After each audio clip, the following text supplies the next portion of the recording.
News 18 digital ಕಂಟೆಂಟ್ಗೆ ತಮಗೆಲ್ಲರಿಗೂ ಆತ್ಮೀಯವಾದಂತಹ ಸ್ವಾಗತ. ಇವತ್ತು ಅರ್ಲಿ ಮಾರ್ನಿಂಗ್ ಬೆಂಗಳೂರಿನಲ್ಲಿ ಒಂದು ಇನ್ಸಿಡೆಂಟ್ ಆಗುತ್ತೆ. ನಿಜಕ್ಕೂ ಕೂಡ ಅಷ್ಟೇ, ಹಿಂದಿ ವಾಲಗಳ ಹಾವಳಿ ಅನ್ನುವಂಥದ್ದು ಎಷ್ಟರ ಮಟ್ಟಿಗೆ ನಮ್ಮ ಕನ್ನಡದಲ್ಲಿ, ಅದರಲ್ಲೂ ನಮ್ಮ ಕರ್ನಾಟಕದಲ್ಲಿ ನಡೆಯುತ್ತಿದೆ ಅನ್ನುವಂಥದ್ದಕ್ಕೆ ಇದು ಬೆಸ್ಟ್ ಎಕ್ಸಾಂಪಲ್. ಯಾಕಂದ್ರೆ ದುಡ್ಕೊಂಡು ತಿನ್ಕೊಳ್ಬೇಕು, ದುಡ್ಡು ತಿನ್ಬೇಕು, ಬದುಕಬೇಕು ಅನ್ನುವಂಥ ನಿಟ್ಟಿನಲ್ಲಿ ಬೇರೆ ಬೇರೆ ರಾಜ್ಯಗಳಿಂದ ಬೇರೆ ಬೇರೆ ಭಾಷಿಕರು ಬೆಂಗಳೂರು ನಗರಕ್ಕೆ ಬರ್ತಾರೆ. ಆದ್ರೆ ಯಾರು ಕೂಡ ಅಷ್ಟೇ ನಾವು ಪ್ರಶ್ನೆ ಮಾಡೋದಿಲ್ಲ, ಬಿಡಪ್ಪ ಹೊಟ್ಟೆ ಪಾಡಿಗೋಸ್ಕರ ದುಡ್ಕೊಂಡಿರ್ಲಿ ಅಂತ ನಾವು ಬಿಟ್ಬಿಡ್ತೀವಿ. ಆದ್ರೆ ಅವರ ದರ್ಪ ಅನ್ನುವಂಥದ್ದು ಇತ್ತೀಚಿನ ದಿನಗಳಲ್ಲಿ ಯಾವ ರೀತಿಯಾಗಿ ಆಗಿದೆ ಅಂತಂದ್ರೆ, ನಡು ರಸ್ತೆಯಲ್ಲಿ ಕನ್ನಡಿಗರ ಮೇಲೆ ಮಾರಣಾಂತಿಕವಾಗಿ ಹಲ್ಲೆ ಮಾಡುವಂತ ಮಟ್ಟಕ್ಕೆ ಅವರೆಲ್ಲರೂ ಕೂಡ ಅಷ್ಟೇ ಬೆಳೆದು ನಿಂತಿದ್ದಾರೆ.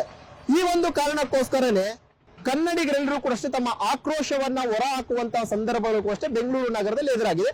ಇದಕ್ಕೆ ಪೂರಕ ಎಂಬಂತೆ ಬೆಂಗಳೂರು ನಗರದಲ್ಲಿ ಬೆಳಗಿನ ಜಾವ ಒಂದು ಇನ್ಸಿಡೆಂಟ್ ಆಗಿದೆ. ಅದು ಕೂಡ ಅಷ್ಟೇ ಯಲಹಂಕ ನ್ಯೂ ಟೌನ್ ಪೊಲೀಸ್ ಠಾಣಾ ವ್ಯಾಪ್ತಿಯಲ್ಲಿ ಬರುವಂತಹ ಅಟ್ಟೂರು ಲೇಔಟ್ ನಲ್ಲಿ ಬಸವರಾಜ್ ಎನ್ನುವಂತಹ ಯಾದಗಿರಿ ಮೂಲದ ಒಬ್ಬ ವ್ಯಕ್ತಿ ಬೆಂಗಳೂರಿನಲ್ಲಿ ಡೆಲಿವರಿ ಬಾಯ್ ಆಗಿ ಕೆಲಸ ಮಾಡ್ತಿರ್ತಾನೆ.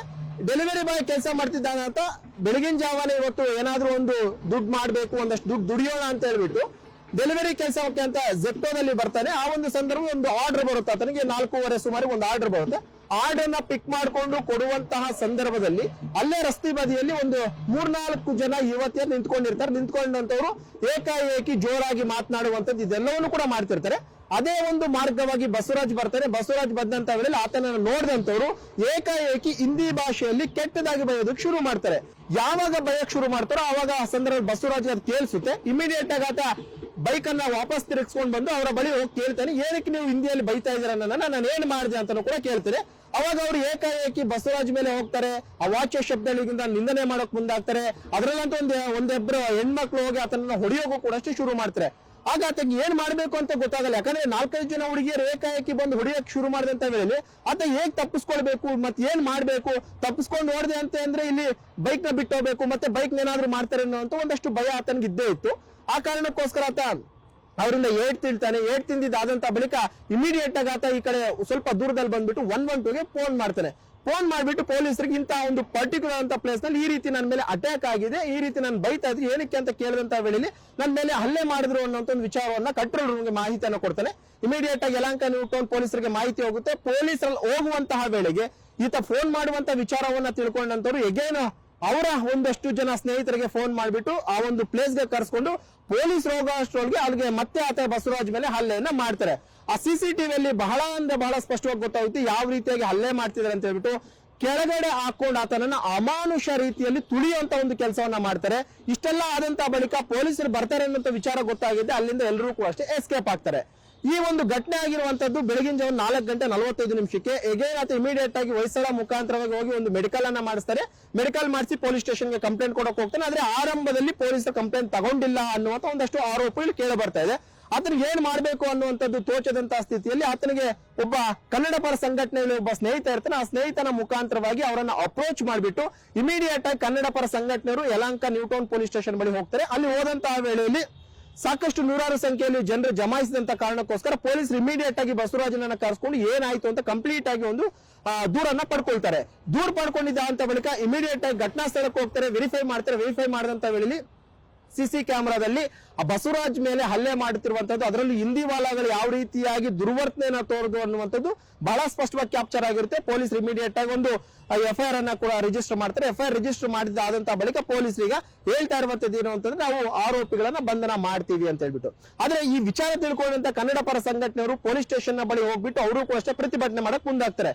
ಕಾರಣ ಏನು ಅಂತಂದ್ರೆ, ಹಲ್ಲೆ ಮಾಡಿರುವಂತದ್ದು ಕನ್ನಡಿಗನ ಮೇಲೆ, ಅದು ಕೂಡ ಅಷ್ಟೇ ಯಾದಗಿರಿಯಿಂದ ಬೆಂಗಳೂರಿಗೆ ದುಡ್ಡು ಏನಾದ್ರೂ ಮಾಡಿ ದುಡ್ಡು ಸಂಪಾದನೆ ಮಾಡ್ಬೇಕಪ್ಪ ಅಂತ ಬಂದಂತನು ಜೆಪ್ಟೋದಲ್ಲಿ ಆತ ಡೆಲಿವರಿ ಬಾಯ್ ಕೆಲಸ ಮಾಡ್ತಿರ್ತಾನೆ. ಈತನ ವಿರುದ್ಧ, ಈತನ ಮೇಲೆ ಇಷ್ಟೊಂದು ಅಮಾನುಷವಾಗಿ ನಡ್ಕೊಂತಿರುವಂತದ್ದು ಹಿಂದಿ ವಾಲಾಗಳು. ಅವ್ರ್ಯಾರು ಕೂಡ ಅಷ್ಟೇ ಕರ್ನಾಟಕದವರಲ್ಲ, ನಮ್ಮ ಕನ್ನಡಿಗರಲ್ಲ, ಎಲ್ಲೋ ಬೇರೆ ರಾಜ್ಯದಿಂದ ದುಡ್ಡು ತಿನ್ಬೇಕು ಅಂತ ಬಂದಂತವ್ರು ಈ ರೀತಿಯಾಗಿ ರೌಡಿಸಂ ಮಾಡ್ತಿದ್ದಾರೆ, ಈ ರೀತಿಯಾಗಿ ಹಲ್ಲೆ ಮಾಡಕ್ ಮುಂದಾಗ್ತಿದ್ದಾರೆ, ಸಾಯಿಸೋದಕ್ ಮುಂದಾಗ್ತಿದ್ದಾರೆ.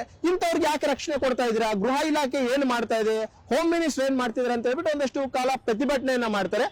ಹಿರಿಯ ಅಧಿಕಾರಿಗಳು ಕೂಡ ಹೋಗ್ತಾರೆ, ಅವರನ್ನ ಮನವೊಲಿಸುವಂತ ಒಂದು ಕೆಲಸವನ್ನ ಮಾಡ್ತಾರೆ. ಆದ್ರೆ ಸಂಘಟನೆಯವರು ಹೇಳ್ತಿರುವಂತದ್ದು ಒಂದೇ ಮಾತು, ಇದು ಎಷ್ಟರ ಮಟ್ಟಿಗೆ ಸರಿ? ಒಬ್ಬ ಕನ್ನಡಿಗನ ಮೇಲೆ ರೌಡಿಗಳಂತೆ ಗೂಂಡಾಗಳಂತೆ ವರ್ತನೆ ಮಾಡುವಂತದ್ದು, ಅದು ಹಿಂದಿ ವಾಲಾಗಳು ಎಷ್ಟರ ಮಟ್ಟಿಗೆ ಸರಿ ಅನ್ನುವಂತ ಒಂದು ಪ್ರಶ್ನೆಯನ್ನು ಇಟ್ಕೊಂಡು ಅವರು ಪ್ರತಿಭಟನೆ ಮಾಡಿದ್ದಾದಂತಹ ಬಳಿಕ ಪೊಲೀಸರಿಗೆ ಹೇಳ್ತಾರೆ, ನೀವು ಇಮಿಡಿಯೇಟ್ ಆಗಿ ಅವರ ಮೇಲೆ ಆಕ್ಷನ್ ಮಾಡಬೇಕು, ಅರೆಸ್ಟ್ ಮಾಡಬೇಕು, ಇಲ್ಲ ಅಂತಂದ್ರೆ ನಾವು ಯಾವುದೇ ಕಾರಣಕ್ಕೂ ಪ್ರೊಟೆಸ್ಟ್ ಅನ್ನ ನಿಲ್ಲಿಸೋದಿಲ್ಲ ಅನ್ನುವಂತ ಮಾತನ್ನ ಹೇಳ್ತಾರೆ.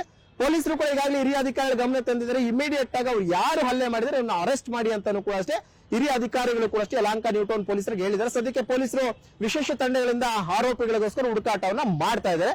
ಆದ್ರೆ ಇಲ್ಲಿ ಒಂದಂತೂ ಕ್ಲಿಯರ್ ಕಟ್ ಆಗಿ ಗೊತ್ತಾಗ್ತಿರುವಂತದ್ದು, 4:45 ಟೈಮ್ ನಲ್ಲಿ ಹೆಣ್ಣು ಮಕ್ಕಳು ಏನಕ್ಕೆ ರೋಡಲ್ಲಿ ಇದ್ರು, ಒಂದು ಇಲ್ಲ ಅವ್ರು ಕೆಲ್ಸಕ್ಕೆ ಹೋಗ್ತಾ ಇರ್ಬೇಕು, ಅವ್ರನ್ನ ನೋಡ್ತಿದ್ರೆ ಬಹುತೇಕ ಕೆಲ್ಸಕ್ಕೆ ಹೋದವರಂತೆ ಕಾಣ್ತಾ ಇಲ್ಲ.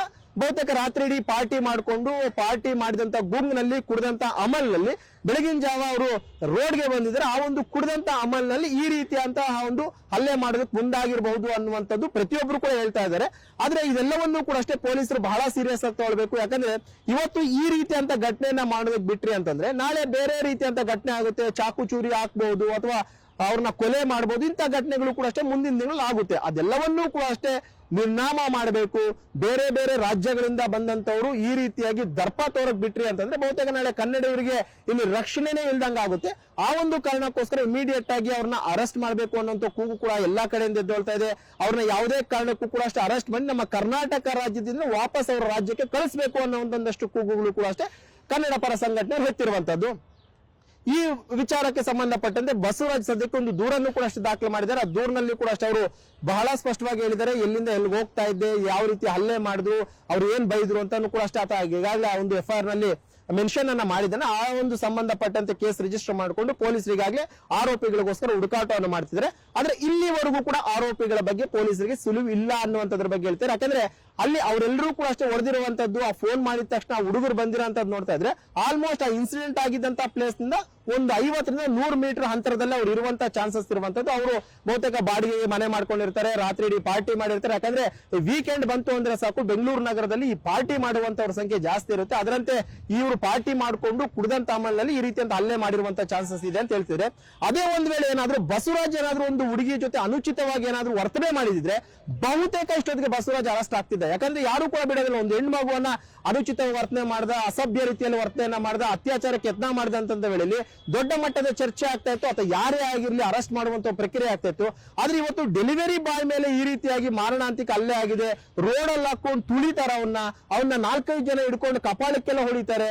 ಇಷ್ಟೆಲ್ಲ ಆಗ್ತಿದ್ರು, CCTVಯಲ್ಲಿ ಕ್ಯಾಪ್ಚರ್ ಆಗಿದ್ರು ಕೂಡ ಇನ್ನೂ ಆರೋಪಿಗಳ ಬಂಧನ ಆಗಿಲ್ವಲ್ಲ ಅನ್ನುವಂಥದ್ದು ನಿಜಕ್ಕೂ ಕೂಡ ಅಷ್ಟೇ ದುರಾದೃಷ್ಟಕರ ಅಂತ ಹೇಳ್ಬೋದು. ಆದ್ರೆ ಪೊಲೀಸರು ಇದನ್ನ ಬಹಳ ಸೀರಿಯಸ್ ಆಗಿ ತಗೊಳ್ಬೇಕು. ಯಾಕಂದ್ರೆ ತಗೊಂಡಿಲ್ಲ ಅಂತಂದ್ರೆ ನಾಳೆ ನಮಗೂ ಕೂಡ ರಕ್ಷಣೆ ಇರೋದಿಲ್ಲ. ರೋಡ್ ಮೇಲೆ ಹೋಗ್ತಿರುವಂತವ್ರು ನಾಳೆ ನಮಗೂ ಯಾವುದೇ ರಕ್ಷಣೆ ಇರುತ್ತಪ್ಪ ಅನ್ನುವಂತ ಒಂದು ಭರವಸೆ ಕೂಡ ಇರೋದಿಲ್ಲ.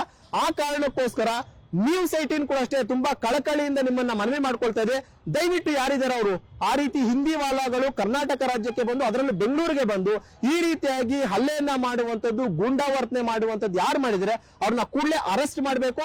ಒಂದ್ ವೇಳೆ ಏನಾದ್ರೂ ಅವ್ರ ಮೇಲೆ ಕ್ರಿಮಿನಲ್ ಕೇಸಸ್ ಈಗಾಗಲೇ ಇದ್ರೆ, ಹಿಂದೆ ಯಾವ್ದಾದ್ರು ಬೇರೆ ಬೇರೆ ರೀತಿಯಂತ ಕ್ರೈಮ್ ನಲ್ಲಿ ಭಾಗಿಯಾಗುವಂತದ್ದು ಅಥವಾ ಬೇರೆ ಇನ್ನಿತರ ಕೇಸ್ಗಳಿರುವಂತದ್ದು, ಅವರ ರಾಜ್ಯದಲ್ಲಿ ಏನಾದ್ರೂ ಅವ್ರ ಮೇಲೆ ಕೇಸಸ್ ಇತ್ತು ಅಂತಂದ್ರೆ ಮುಲಾಜಿಲ್ದೆ ಅಂತವ್ರನ್ನ ನಮ್ಮ ಕರ್ನಾಟಕ ರಾಜ್ಯದಿಂದ ಹೊರಗಡೆ ಕಳಿಸೋದಕ್ಕೆ ಏನೆಲ್ಲ ಪ್ರಯತ್ನಗಳ ಮಾಡಬೇಕು, ಕಾನೂನು ಅಡಿಯಲ್ಲಿ ಅದೆಲ್ಲವನ್ನು ಕೂಡ ಮಾಡಬೇಕು. ಇಲ್ಲ ಅಂದಂತ ಪಕ್ಷದಲ್ಲಿ ಮುಂದಿನ ದಿನದಲ್ಲಿ ಇಂತಹ ಒಂದು ಹಿಂದಿ ವಾಲಾಗಳ ಗೂಂಡಾಗಳ ವರ್ತನೆ ಮತ್ತೆ ಮತ್ತೆ ಬೆಂಗಳೂರು ನಗರದಲ್ಲಿ ರಿಪೀಟ್ ಆಗ್ತಾನೆ ಹೋಗ್ತಿರುತ್ತೆ.